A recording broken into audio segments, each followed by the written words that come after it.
Salut à tous, c'est Bangladesh, nous venons sur cette vidéo qui aujourd'hui continue le thème d'hier. Donc hier c'était une réflexion sur tout ce qui est mass murder et j'ai eu pas mal de retours et je vous remercie, je trouve ça toujours top. Donc première chose, Modéliste je vais vous lire le mail en même temps. Une vidéo qui montre la violence ultime qui consiste à détruire l'adversaire sont particulièrement appréciées. À ton avis, pourquoi? C'est simplement parce que c'est dans la nature humaine de prendre du pouvoir et du contrôle sur autrui. Et donc, cette sensation de toute puissance, tiens, on est vraiment sur la notion d'âge phallique freudienne, de se dire bah, je prends pouvoir, ou en tout cas je peux avoir pouvoir sur quelque chose, et la notion de vie de mort qu'on peut avoir dans les jeux vidéo et potentiellement sur autrui, c'est pour ça qu'il y a autant de harcèlement, etc. C'est se dire, moi en tant qu'entité, je peux avoir du pouvoir, ou mon groupe peut avoir du pouvoir sur autrui, et ça donne une espèce de, quoi, c'est pas une espèce, ça donne des strokes positifs pour les personnes, et ça lui donne une espèce de surhumanité à un moment donné, de mythe de surhomme. J'ai pouvoir de vie de mort sur autrui, même si c'est virtuel, ça me donne quelque chose qui est intense à l'intérieur de moi. Les éditeurs de ces jeux connaissent parfaitement les risques induits, et pourtant les mises en garde de ces risques sur les jeunes enfants et adolescents sont loin d'être dissuasifs. À ton avis, pourquoi? Donc là encore, on est toujours sur la même chose. Si on pense à un monde très marketing, je vous disais hier que créer des patterns au travers des jeux vidéo, il y a plein de choses positives, hein. On l'a vu, ça développe des réflexes, on a vu que ça a développé des circuits cognitifs, on a même vu des personnes, alors je sais pas si c'est de l'intox ou pas, faudrait vraiment que je vérifie, et je me suis pas plus penché que ça, mais j'avais lu il y a quelques années comme quoi il y avait des militaires qui prenaient contact avec des gamers spécifiquement sur des jeux de stratégie militaire, parce qu'ils avaient des stratégies super développées et que ça pouvait aider, ou en tout cas, il pouvait y avoir un échange possible avec les militaires réels, c'est-à-dire là on n'est plus dans le jeu. Donc il y a déjà toute cette capacité qui se développe. Néanmoins, pourquoi les éditeurs vont le faire? Parce que tout simplement ça se vend. Dès que tu vends de la violence, et tu regardes, il y a parfois l'observation macabre, voire vicieuse, de tu sais, d'un truc que tu vas voir sur internet ou autre, et tu vas quand même continuer alors que ça te met pas hyper à l'aise parce qu'on a cette espèce d'instinct.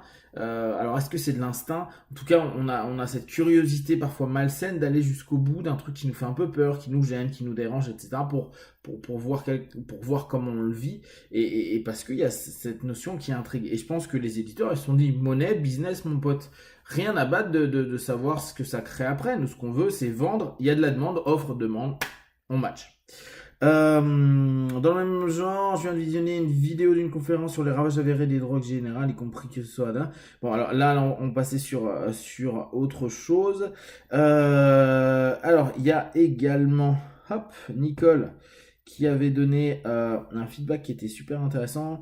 Tu parles des tueurs de masse et des soldats qui souffrent de stress post-traumatique. Après la guerre d'Algérie, les soldats qui étaient en zone de guerre sont majoritairement revenus avec des SPT. Donc ça c'est intéressant comme élément. Hop, hop, hop, hop, hop. Après c'est plus personnel. Pour finir, ces hommes et ces femmes qui passeront à l'acte ont été envoyés se faire massacrer par des recruteurs. Je parle des États-Unis qui leur ont promis des études, du travail, de l'argent. Ils ne compte que mensonges et mépris à leur retour. Les anciens combattants du Vietnam se sont enfoncés dans les bas-fonds. C'est effectivement super intéressant, et ça me permet en plus parfaitement de rebondir sur un autre mail de Gérard. Effectivement, les gars. Alors, je vais vous lire ce que Gérard disait par rapport à ça. Je trouve que c'est vraiment intéressant. Il semble que moins les soldats soient motivés et de métier, et plus ils ont des PTSD ou la main lourde dans les comportements dérivants. Donc ça c'est super intéressant, et c'est génial parce que ce que dit Nicole et Gérard, ça match complètement. Lors de la guerre d'Algérie, les appelés auraient plus torturé cruellement ou développé des PTSD que les soldats de métier engagés sur plusieurs années. Or aux USA, où les victimes des PTSD montent en flèche, beaucoup se sont engagés pour rembourser des emprunts de leurs études. Donc c'est vraiment cette notion-là. C'est-à-dire que se retrouver dans des zones de stress intense à un moment donné, alors qu'on n'a pas forcément envie, déjà que par instinct, l'humain tente d'éviter au max le stress et de créer des routines, des patterns et de la sécurisation. Si on les envoie au cache-pipe, non, au casse-pipe, pour défendre des idées qui n'adhèrent pas forcément, hein, souvenez-vous, bon, de façon générale, on sait très bien comment ça se passait avec les déserteurs ou les personnes qui ne voulaient pas aller à l'armée. J'entendais hier ou avant-hier sur France Culture, ils avaient fait un, un podcast, quoi, une émission d'abord, sur un gars qui est devenu un anarchiste pacifiste. Il a été repris beaucoup par les pacifistes maintenant plus que par les anarchistes. C'est pas le bon, c'est sûr. Ah mince. Mais un gars qui est pas vraiment connu, mais qui avait refusé de faire la Deuxième Guerre mondiale, qui avait écrit une lettre pour dire qu'il n'irait pas, et il explique comment on lui a imposé la guerre, et que lui, il voulait absolument pas la faire, et que si tu le faisais pas, t'es en traite pour le pays, etc., etc. Donc, niveau motivation, on est un petit peu au niveau zéro. Donc, si en plus on y va, qu'on voit des morts, ou qu'on doit tuer des gens, etc., etc., les séquelles, ils sont hyper importantes. Autre point que je trouve particulièrement utile et ça peut nous permettre toujours d'évoluer dans notre réflexion. Toujours Gérard qui, dans un premier temps, m'avait envoyé un premier mail et c'était... on part souvent du principe que les anciens militaires sont traumatisés et qu'ils souffrent d'une mémoire douloureuse, comme toute victime de traumatisme.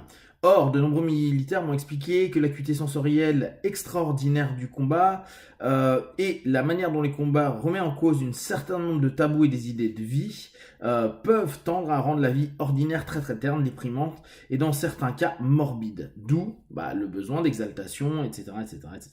Il n'y a donc pas que des mémoires ou des réflexes conditionnés à traiter pour aider ces hommes, mais aussi aider à inscrire leur quotidien et la dimension de leur futur d'une manière pleine et hédoniste. Et effectivement, moi j'avais eu des retours quasi similaires avec des personnes qui me disaient, en fait, on a très peu de stress post-traumatique.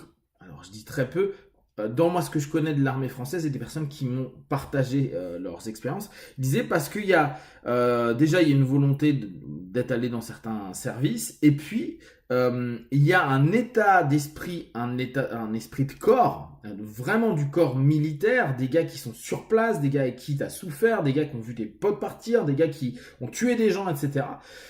Qui fait que parfois le psychologue ne sert pas à grand chose parce que c'est les liens interhumains, les liens de ce groupe, de cette famille qui s'est créée, qui apaisent parce qu'ils peuvent être pris et considérés pleinement par des gens qui ont vécu la même chose et on rentre dans un accueil inconditionnel. Et depuis quelques jours, je bosse sur cette notion d'accueil inconditionnel et vous verrez, je vais vous mettre un podcast cet après-midi. Je pense qu'aujourd'hui, de façon générale, on est beaucoup dans la communication, c'est-à-dire moi vers l'autre, mais rarement l'autre vers moi. Donc l'accueil. Et pour moi, on rentre dans les mêmes notions. Le fait de se sentir accueilli inconditionnellement, et je pense que c'est d'ailleurs une des qualités majeures pour les praticiens, c'est d'accueillir l'autre tel qu'il est dans ce qu'il est. Mais si en plus tu as vécu la même chose, tu sais que tu es compris, tu sais que t'es accepté, et cet accueil, par essence, est apaisant et va permettre de se sentir plus en phase. Et par contre, quand ils retournent dans le civil, ils peuvent péter des câbles parce que la famille qui les aime n'est pas le groupe famille militaire ou on va dire des services spéciaux X ou Y. Et à ce moment-là, il y a une espèce de sensation de rejet, d'incompréhension, etc. qui peut aussi faire switcher pour retrouver un pattern ancien, un pattern où effectivement il y a eu un hyper stress et en même temps une hyper stimulation qui a créé des choses de folie. Quand des balles fusent ou qu'on a à 2 doigts de la mort, il y a quelque chose qui ramène notre place sur Terre et l'essence de ce que l'on est. Et à partir de là, il y a comme un espèce de... même ma famille, ma femme, mon enfant ne me comprennent pas comme mes potes me comprenaient à l'armée, etc. Il peut y avoir une décompensation, mais la plupart du temps, c'est très très bien géré initialement par le groupe pendant ces périodes-là. Et le fait de les lâcher complètement ou qui soit plus lié au groupe, ça peut être problématique après. Donc si vous avez d'autres réflexions, parce que je trouve que c'est particulièrement intéressant, ça peut aider vraiment les praticiens, n'hésitez pas à partager. Et comme d'habitude, ne prenez que ce qui est bon et juste pour vous. Testez, observez, analysez et concluez. Prenez soin de vous. Be one et bon week-end.